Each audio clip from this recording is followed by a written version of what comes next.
Well, I woke up today to the interesting news that circumcision causes autism from our friend RFK. So if you aren't aware, I did a whole video series about acetaminophen and autism links because this is the research that I do for a living. Disclaimer, I don't research circumcision. I research medications. So this is not my area of expertise, but I will walk you through what I did when I found out this interesting piece of information. So the first thing I did is try to figure out why he made this claim. I mean, it could be a bunch of conspiracy theories like it's a distraction or who knows, but let's just be superficial and not get into conspiracy theories. So I read some articles, and it seems the reason that he's saying this is because he believes that kids that are having circumcisions are getting Tylenol for them, and it's the Tylenol that's causing the autism. So that's, I guess, not as obscure. Well, it's still obscure, but okay. So the first thing after that is I wanted to see, like, are kids being given Tylenol anyway after they're having a circumcision? So I've done a few, but it must have been 10, 15 years ago. I don't particularly remember any Tylenol, but here you can see it says that Tylenol is optional. So, okay. So maybe some kids do take Tylenol after the circumcision. Okay. So now that we've established that, the next thing was, okay, did he just randomly make this up? But then I found that he found maybe this study from Denmark. So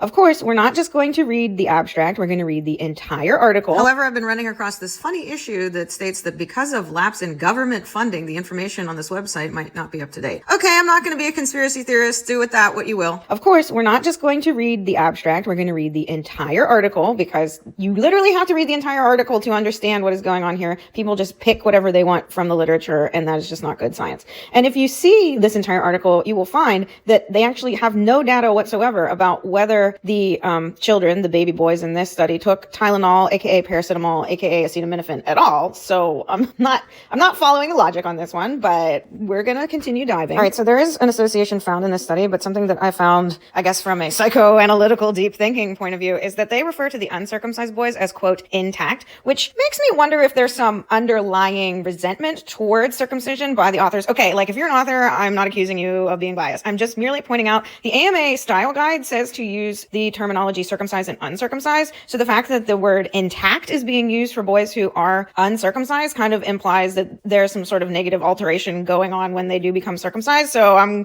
going to analyze that one a little bit more than most people might, but hey, there might be something to it. Does circumcision cause autism? So, I mean, I guess it could, just like there could be aliens that exist, but you have to think about it from a standpoint. So for example, on my way to work today, I could sprain my ankle, or at a luncheon, I could get food poisoning, but am I not going to go to work? Am I not going to go to a luncheon? Like, you have to think about it from, even if, this thing does happen, does it really change anything? And honestly, the ultimate question is, does there exist evidence that circumcision leads to autism? And I would argue that no, at this time, there really doesn't. It's not very robust or convincing. And so I think before making these sorts of claims, perhaps we could do a little bit more research.